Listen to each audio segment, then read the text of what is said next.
Hello and welcome to Newsnight. I am Ladi Akeredoluale. Thanks for joining us today. Having been one of the frontline candidates ahead of the PDP presidential primary, my guest on the program says his withdrawal on principle has not prevented him from offering his full backing and support to the party's eventual candidate, Alhaji Atiku Abubakar. My guest also says the party's internal troubles will be reserved with compromise as the key ingredient. Newsnight talks to former presidential aspirant, chairman of the Renaissance Development Forum, Alhaji Mohammed Hayatu-Deen. Alhaji, thank you so much for agreeing to speak with us again. Welcome. Thank you. Thank you very much, Ladi. So not a few people were surprised when, on the eve of the primaries, which was when we spoke to you last, you withdrew and you gave a couple of reasons, but then after that you didn't expatiate beyond that. Why did you really withdraw from the PDP presidential primary? Well, I think first and foremost, Ladi, some background and context is important.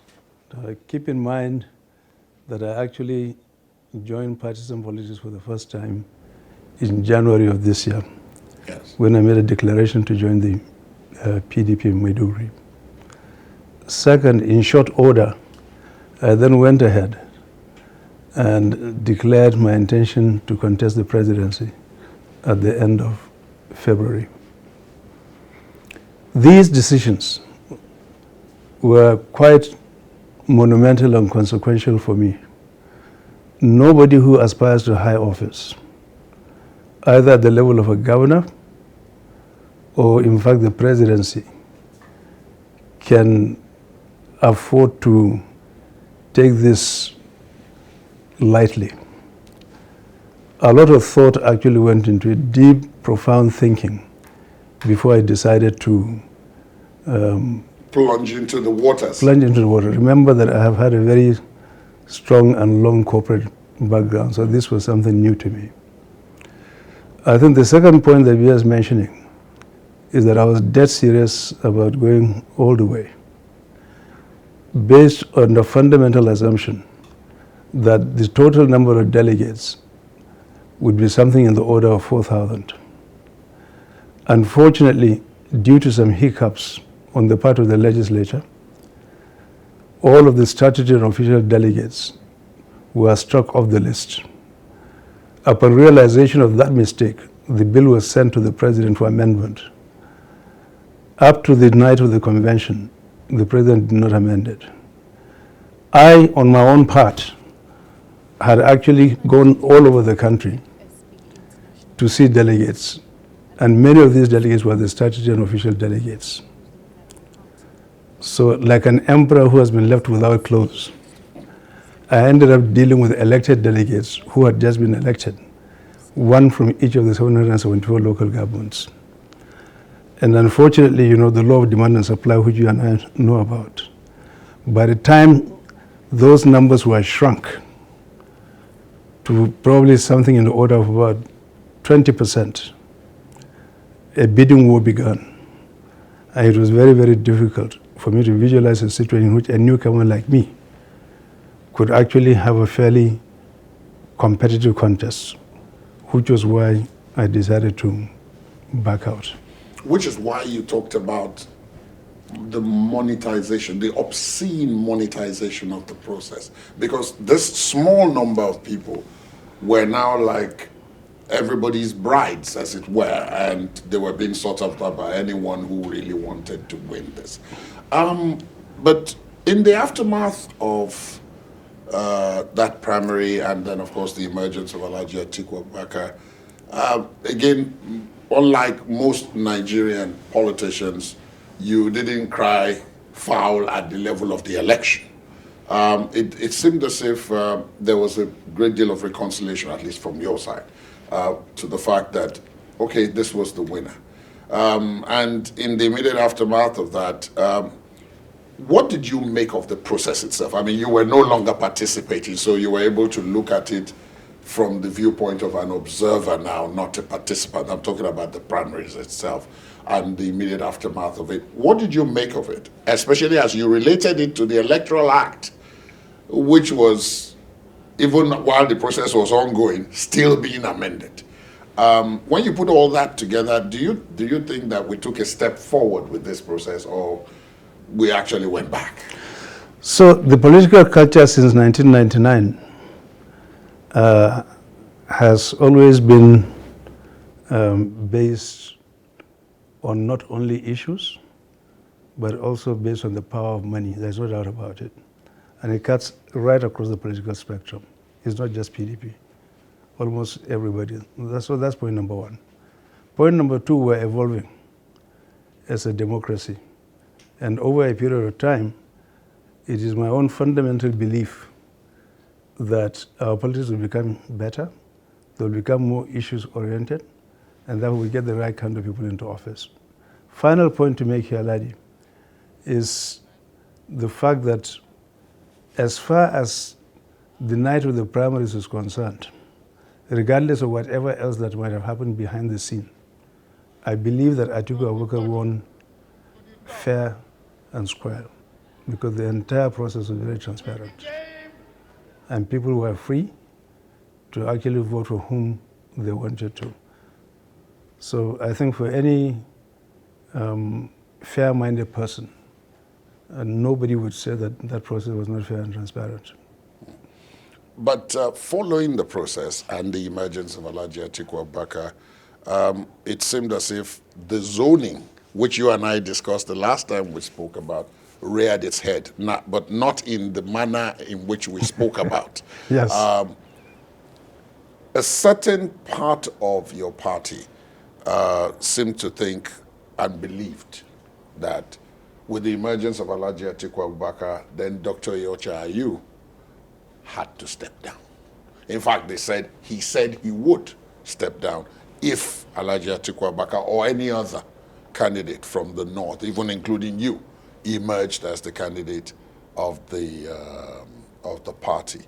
That seems to have caused some level of rift, which is still ongoing. And many of the people who would love the PDP to win and those who support the PDP are saying, we've been here before. In 2015, we had a similar situation with this. So my question to you is, what do you make of it? And are there actual efforts being put in place to reconcile all the candidates on one hand, those who participated in the contest, including people like you, and then on the other hand, those who are talking about this aspect of it, to bring them back into the tent? So I think Patu Tom is right in the sense that Lyndon Johnson, who actually coined this phrase, was quite right based on the conditions in America at the time. I think the second point that Bia is mentioning is that based on my own core beliefs, given where I'm coming from, 35 years of core private sector experience, when you are waging a war, a battle to win, I think it is important to put certain things in perspective. I just do not understand and put my head around the notion that a chairman who was duly elected based on consensus amongst all the party leadership, including all the governors of the PDP at the time, would be required 4, 5, 6, 7 months after being elected, or 8 months after being elected, with the election looming on the horizon, for that person to vacate. I'm still struggling to understand what it is in terms of overarching goal that can be achieved with that particular decision. Because when you appoint somebody to the pinnacle of power, he establishes an organization, resources the place, gets to know the people, builds relationships, discusses strategic plan, tactical plan on how to go about winning the election in February of 2023. I do not see what the party has to benefit from the departure of Iyorchia Ayu at this particular point in time. Because what you then end up doing is starting all over again. in terms of doing all those nuanced things about getting a new leadership, building rapport, reviewing the plans that are already in place, because that person, whoever comes in, will have his own set of ideas. Does the party or even the country have time for that kind of thing? So that's my own fundamental belief. But I do respect the fact that I have not been a mainstream politician. I don't know what it is that is driving that particular thing. Second, let me also say that I have a tremendous amount of respect for Nyesom Wike. He's played a phenomenal role in the politics of this country, particularly between 2015 to date. He's intelligent, he's sophisticated in many ways, he's highly energetic, he knows how to whip a crowd, he's his own salesman. I haven't heard anybody speaking for him. And he's made huge contributions from 2015 to date. So we need him. And we need him as a very, very important locomotive for moving us forward. And along with him, I also respect all the other governors who are sticking to him at this point in time. What I do think is that something ought to be done, and done fairly quickly, in order to bridge that particular divide between them. How I wish that Governor Wike himself and the party chairman could just get into a room, close the door, slug it out. Politics is all about conciliation and compromise, in a way in which they can both live and let live, rather than winner takes all. Because what should be more important and more paramount, both to Governor Wike and to the chairman, is the survival of the party, number one. Number two, for the party to wage a brilliant campaign in order to actually go ahead and win the election in 2023. I could also understand that if in fact Dr. Ayu was actually going to be superintending over two candidates from the same party going for that election. But it appears as if there's only, we know that there's only one candidate. So you cannot even accuse Professor Ayu of bias. So if he had a fear that he was going to be biased in favor of one candidate against the other, then what we are talking about today will make perfect sense. But everybody is rooting for just one candidate, Atiku Abubakar. And I think in the interest of peace, stability, and progress of the party, it is crucial that these highly talented people should actually come together in order to deal with this problem once and for all so that we can move forward.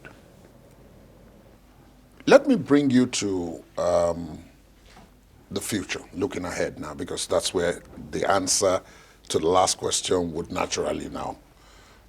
We've seen some of the other parties where formidable candidates came out for the election and all of that, and in the aftermath of it, whoever it was that emerged quickly went and got all the other candidates in because in their individual capacities, they tended to add more strength to whoever it was that won. And I'm going to ask you, because you were one of such candidates. In the case of the PDP, maybe it wasn't made public, maybe it wasn't out there, but was that process undertaken? For example, are you actively involved in the Presidential Campaign Council of the PDP? Are other aspirants like you who participated in the process prior to the primaries, were they brought in? Are you being consulted now that the campaigns are getting off the ground in the various states and all of that? Are you deeply involved? Okay, so number one, I would say that this particular campaign cycle is the longest perhaps we've seen in a long, long time. And therefore, there's a lot of organizational arrangements that need to be put in place in order to make things work. 3, your last question actually spoke to a number of distractions. These distractions have actually pulled resources away in such a manner that it was fairly difficult to actually get started in exactly the shape and form that we wanted. But even then, the PDP was actually miles ahead of, despite all the problems, miles ahead of everybody else in terms of putting together a manifesto, a strategic plan, in terms of even hitting the campaign trail. At least there was a month gap between the political parties in that sense. What we have done is that given the sensitivity of the issues concerned, and if you recall at the beginning, there were different party leaders who were saying all manner of things with regards to the division within the party and the need for reconciliation. Some of these were working at cross purposes. So messaging was a problem. And because messaging was a very big problem, sometimes Governor Wike himself will react to some of these messages, and it only ends up in muddying the water some more. It was therefore decided that the best thing to do was for almost everybody else to hands off and to have a dedicated team of people who will be working behind the scenes in order to find grounds for conciliation and compromise. So that's what happened.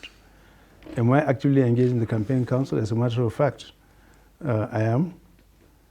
I had to travel for very important reasons. And it was related. It was not unrelated to, my work in the campaign council. I just came back. In that case, let me bring you to some of the issues now, because everyone sitting or watching this would know that Mohammed Hayatu-Deen is known more for turnarounds and economic management than the politics. As you said, you joined only this year, 2022. So let's come to some of the issues, particularly the economic ones. Today, as you and I sit here, when last we were sitting, we were discussing debt burden, we're discussing fuel subsidy, we're discussing unemployment and all of that. And if anything, the situation with some of those issues has become, in fact, worse between when last I spoke to you and now. If we take the issue of subsidy, we're spending more because, as I speak to you today, petrol prices in the commercial capital, Lagos, are 200 naira a litre. And there's scarcity even at that price. One can only guess how much this product is in other places, up country and all of that, which means we're spending more, even to keep it at that level. And that would presuppose that our economic situation is worse. In terms of the debt burden, of course, we know what it is. All kinds of demands are being made now, in addition to the ones that have been on the ground, which are not necessarily capital expenditure, they are recurrent.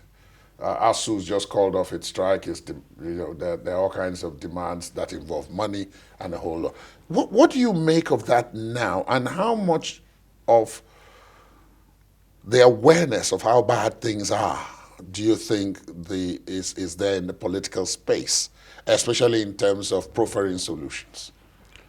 Okay, so I think this is the crux of the problem. You're asking a very fundamental question. The problem was that of expectations and psychology. That people have driven it into their heads that things are bad and they will continue to be bad. And therefore, in the context of Nigeria, we have had anemic growth for a very long period of time. We had severe governance challenges, I would say, dare say, right from 2010 under Jonathan to date. There's a lot of loss of output. The country is poverty-stricken. Insecurity is a problem. COVID has impacted all of us. Psychologically, and the country is deeply divided. Psychologically, we are all gripped by fear and hopelessness. And we think that we are condemned.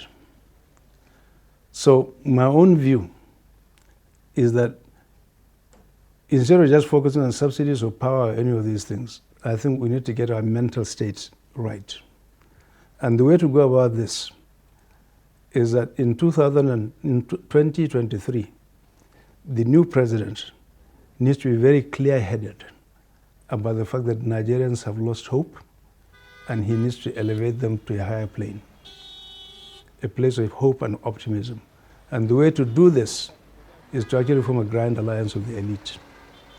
For everybody to be boxed into a room, the media, labor, women, youth, retired army officers, retired security officers, diplomats, etc.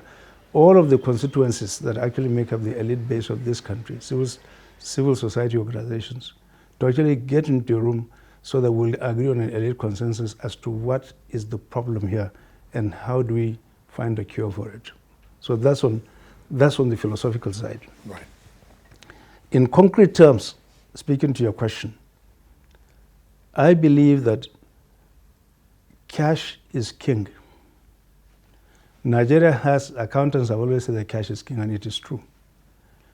Nigeria has a significant cash flow problem. And that's why everybody is crying.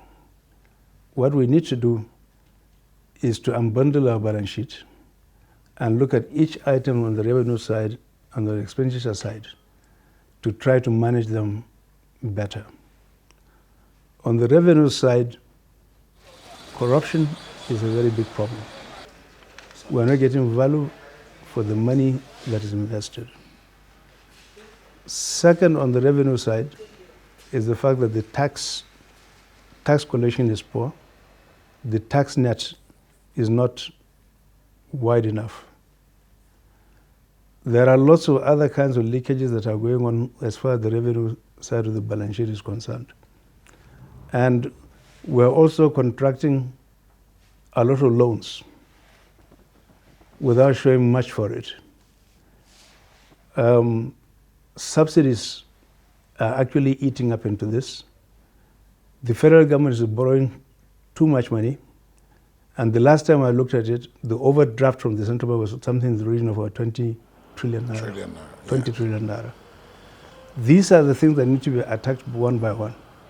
But to be able to do these, all of these things and much more, given the limited space of this interview, I would say that the reform of the public service is exceedingly crucial. There is no president, even if he's a genius, who is capable of doing this alone or with a small group of people. So we need to revamp the public service so that it becomes a very fine engine for delivery of public goods and services. Second, the elite team that the president needs to assemble is akin to, Germany, for example, is very well known for Volkswagen. For BMW, Mercedes. They make the fine. Mercedes, yes. So they go for the best in the world: R&D, marketing, machinists, builders, as the very best in the world. Nigeria, even in normal times, given where we are, we deserve the very best and brightest to be recruited into very important departments of government in order to move this country forward. Given that scenario and what has taken place so far, you referenced the fact that it took quite a lot for the process to get going, but that even with that, the PDP was miles ahead of other parties. But one of the things which we discussed the last time I spoke to you, and which appears to still be a problem and which may have also caused significant delay, is this issue of security. Not too long ago, both the United States and the United Kingdom issued travel advisories for Abuja, which is where most of the activity was going on. That's where the party's headquarters are. That's where meetings take place. That's where all the logistics for all this movement across the country was supposed to emerge. And I just use that as an example. In that kind of scenario, are you worried that even if all other things were okay, and that there weren't the other distractions at the level of the parties themselves, the security would not create a situation where electioneering or elections might be difficult to conduct, talk less of now talking about free and fair elections or an equitable and acceptable outcome? Okay, so the terrorists are very smart and they're busy 24/7 gathering, assimilating, and distilling and filtering information. There's no doubt about it. They know that this is high season for politics. They know that Abuja is a magnetic field. It stands to reason that as the security agencies run their various models, simulation exercises, it should have been I'm sure it was very obvious to them that Abuja will become a target. The Americans or the British could not have left without good reason. They must have left for good reason. And I'm sure that intelligence has been shared with Nigerians themselves. What encourages me are the following. Number one, the manner of voting this time has changed, giving very little room for the kind of shenaniganism that we had seen in the past. Number two, the security agencies have had a number of meetings where they actually run different kinds of scenarios as to how security challenges are going to arise and how these are going to be managed and mitigated. Every time I open the 10 o'clock news on channels, hardly a night passes without me seeing Professor Mahmoud Yakubu with a deadpan face, but we very, very serious, to the security reading the Riot Act, not only to his own people, but to political parties. A lot of consultations are going in that front. And I think beyond that, there's also a lot of synchronization of efforts between the electoral empire and the various security agencies. And I understand mock drills are even going on now with regards to dealing with any emerging security crisis. To cap it all, the president has said on several occasions, including recently, that he's committed to a free and fair election.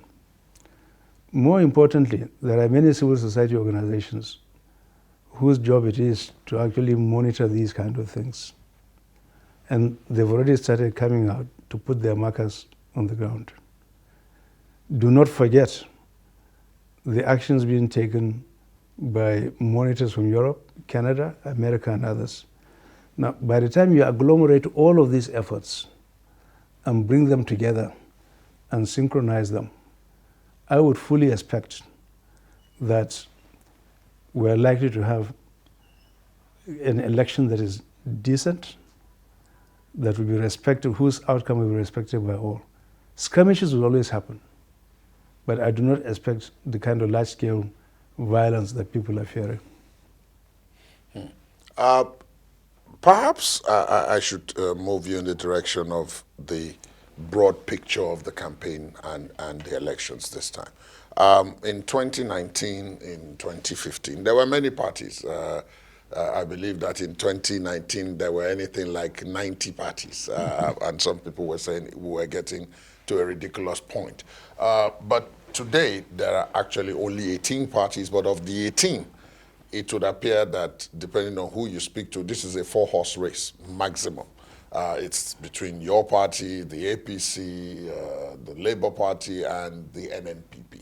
Now, some are saying that the NNPP is actually the PDP in disguise, and that at the appropriate point, the master game plan will be unveiled. But while I don't expect you to tell me today in this interview if that is so, I know if I asked you wouldn't anyway. But broadly speaking, do you think the fact that it's a 4-way race introduces more ideas into the campaigns, makes it more competitive, or is it simply a question of, as some people had said, the voters get confused because they are not looking at two broad general differences from which to choose what they want? So, first of all, this is a free and open space. Like you said, there are 4 parties, and there are the 2 established ones, clearly, PDP and APC. They've been around for a very long period of time. Then there's Labour Party and NNPP. What I have seen is that there is no question that is not a ruse. It's for real. People are making a real attempt to tap into some popular sentiment about where this country has been, where it is now, and where it should be headed. And therefore it introduces some excitement into the field and holds the feet of both PDP and APC to the fire, so to speak. And I think things are going exactly in accordance with the kind of trajectory that we should expect as our democracy evolves. And it does seem to me that the youth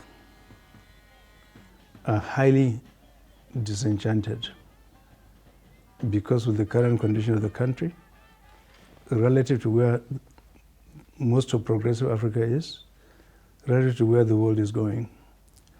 And they see themselves slowly walking into their old age without a future.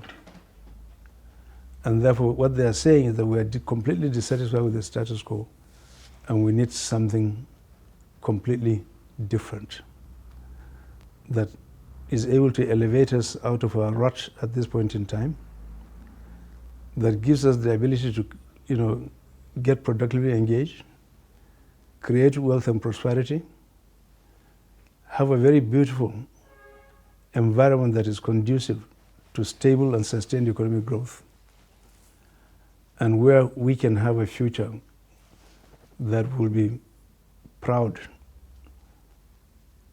to have and to take unique pride in being a Nigerian, and for Nigeria to become very robust and globally competitive. I think that's where people are coming from. And it's not just the youth. A large segment of the population would like to see such a thing happen. And therefore, it is my well-informed view that these messages are not lost on either the PDP or the APC.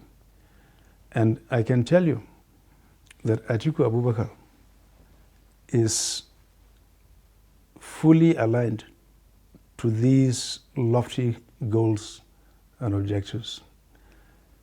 His campaign document, which is called My Covenant with Nigerians, has 5 fundamental pillars that speaks to all of the contemporary issues that bothers this country.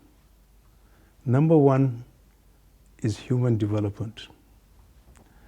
Number 2, he seeks to address the federal structure in terms of, the relative powers of the federal government and that of the states, and also in terms of reducing the cost of public administration. Number 3, he wants to give enormous amount of leverage and power to the Nigerian private sector so that it can do what it knows best by actually engaging in productive economic activities in order to expand output, create jobs, and also create prosperity while eliminating poverty as much as possible. Then the next thing is about unity. We have observed over several years, almost 10 years, that this country has been deeply divided. And what he wants to do is to actually bring the country back together under one tent so that we can celebrate our unity in diversity. And then finally, he's also speaking to the security issues in terms of dealing headlong and effectively with our national security problems. If you'll give me a minute, I can also tell you that when you look at the man, Atiku, for most of his adult life, has been a federal officer, occupied a very, very high position in a major federal government agency, Nigerian Customs Service, that had broad oversight over the entire Nigerian economy. He's functioned in many capacities in many parts of this country and has also had the ability to actually travel around the world. He played a very prominent role in our new dispensation going back to 1992-93, the time of Abiola and Kingibe, Right. and almost became a presidential candidate himself at that point in time. And he contributed enormously to the kind of struggles that were going on in the mid-1990s. He's been vice president for a period of 8 years. And his boss, as good as he is, President Obasanjo, being a very good delegator, gave him an enormous amount of leverage with regards to superintending over this economy with a view to carrying out very bold economic reforms that have seen this country post sustained economic growth rates of between 7 to 10% over a long period of time. They had completely revitalized this economy, privatized it, deregulated it, and liberalized it. All of that record is there. He has a hunch for actually hunting very, very good talent. Don't forget, he's also been a very successful businessman. He's succeeded in establishing a number of industries where he has shown a lot of success. And by nature, he's a free marketeer. It just flows through his veins. Nothing would delight Atiku more than to come into office and unleash the entrepreneurial energies of Nigerian people so that they can realize their dreams. So that's the man. He's prepared for office from day one. And even under Obasanjo administration, he had a knack for actually attracting talent. And it is true, you can investigate it and see. He always likes to have very competent people around him. So that's why I actually support him with all of my might. Given that scenario, of course, there are those who have argued that some of the things that you've referenced have tended to be unraveled to some extent subsequently by events that took place after he and President Obasanjo fell out in the second term and what subsequently happened. The story is very well known. And I'm sure you know the story, like Hayatu-Deen. But I don't want to use this interview to go back to that because we're talking about this current election cycle now. And I wonder if within those ideas that you've just espoused, particularly the 5 pillars you mentioned, we've seen it in other climes where at the end of a primary cycle, whoever emerges the candidate is able to incorporate the ideas of other people who contested against him into, so you find the likes of Bernie Sanders' ideas being incorporated by Joe Biden, who won, and all of that. Some of those people end up, in fact, in the cabinet subsequently. Do you see a situation where some of the ideas that someone like you espoused, particularly the economic ones, and that's what I want to return to because that's where you are an expert, the economic ideas, because everything seems to rest now on where Nigerians feel they are or in terms of standard of living, what they're able to achieve honestly and legally within the framework of the process. Do you see a situation where they're able to incorporate some of these plans that you're talking about within what is currently happening going forward? That question is very insightful. You are speaking to one particular issue that I deeply and profoundly believe in. Given where Nigeria is, the kind of challenges that this country faces and the crisis of confidence that we face today, I would suggest that whoever becomes president, and in this case, I expect President Atiku, Vice President Atiku to become president. Whoever becomes president has to form a government of national unity. He has to form a government of national unity. There's no doubt in my mind. So it's not a PDP government or an APC government or a Labour government or an NPP government or an SDP government or a PRP government. The crisis of confidence has eaten so deep into the fabric of our society that whoever becomes president needs to stoop to conquer. He needs to see this as a mandate given to the whole of Nigeria, given to all the parties. Obviously, he's going to implement his party manifesto, but it needs to be highly inclusive, both in terms of programs, but also in terms of bringing in people, so that you can heal some of those divides and some of those wounds. It's crucial to succeed, in my view. And in terms of identifying what the key areas, as we're speaking now, there's been a change in power supply. So that brings me back to the issues, to some of those key issues now. There are some existential, some people will call them existential issues, that will have to be tackled by whoever becomes president almost immediately from day one. Right, probably from Eagle Square, once he's taking the oath of office. One of them is the issue of debt that I spoke about earlier, and the second, for the purpose of this interview, is power. There are a lot of people who say that if you give Nigerians steady power supply, leave them with their entrepreneurial skills, they won't bother you for anything else if they have power to pursue their dreams. And then, of course, there is those who are, you mentioned it earlier when you talked about the civil service, and those who are helping government shape and implement policy. The issues of how sustainable is the size and the amount of money that goes into overheads within our civil service. Two existential issues here. And I wonder what you make of how to tackle them. Have you seen...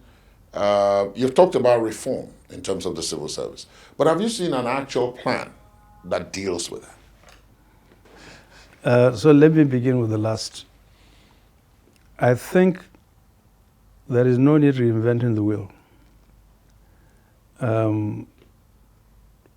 Dr. Adegore, who was in charge of the Bureau for Public Sector Reforms, under the Obasanjo administration, with Atiku as the vice, had produced a brilliant document with regards to public sector reforms. Orasanye had also done a document a while ago aimed at actually downsizing the public service. There are many other documents, including Vision 2010. So there is no shortage of ideas with regards to what needs to be done. I think the important thing is the will.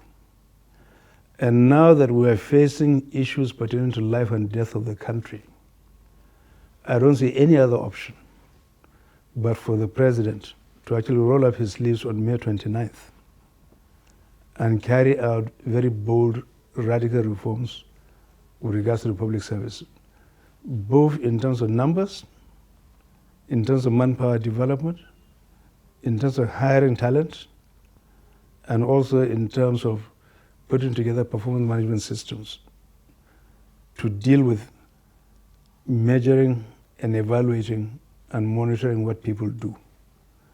And then meting out benefits or swift sanctions where people go wrong. There are no two ways about that. The second thing with regards to, I had mentioned earlier on that what we have is a cash flow problem. Yes. Now, what you need to do there is, number one, first of all, I think the problems are demonstrated by a very high debt to GDP ratio. The cost of debt service in relation to our revenues, very high inflationary pressures, exchange rates that are running away from us. The difference today between the official NAFEX rate and the parallel market rate as at today is about 90% and running away. What we have is we have a big revenue problem. And what we need to do, in my view, are the following set of actions. First, we need to identify other sources of revenue as quickly as possible. The biggest contributor to this are two things, in my view. One is the oil theft. To lose as much as 900,000 barrels to 1 million barrels a day can only exist in a place like Somalia.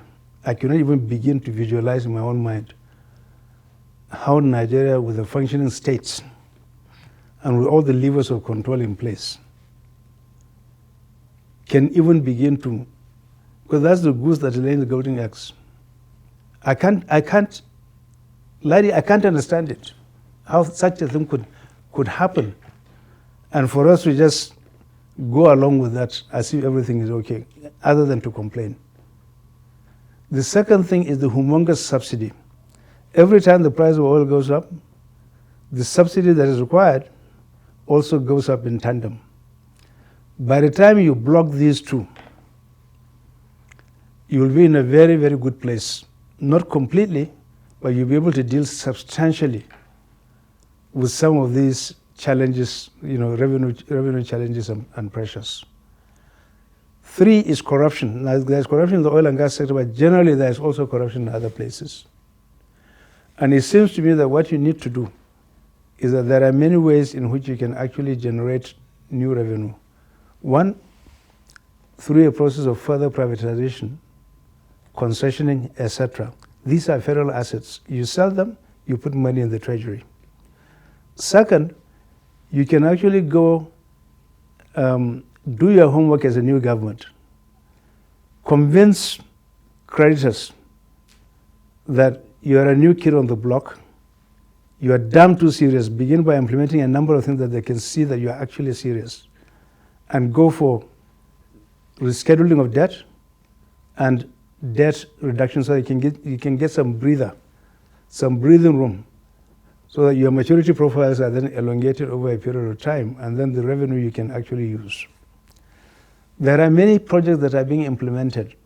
We need to carry out an evaluation of these projects on the part of the federal government to see what it is we can do to prioritize them, particularly those that are going to be very productive, that can generate revenues in the near term, and bring that revenues back into the system, implemented. With regards to power, it is very, very clear to me that we need to take those bold steps in order to open up transmission in such a way that you can actually unbundle it. We stayed away from it for a very long period of time. We need many other renewable sources of energy so they can multiply and diversify your sources of generating power. And the BP has already taken over certain assets that was sold to private investors that is now trying to actually re-engineer.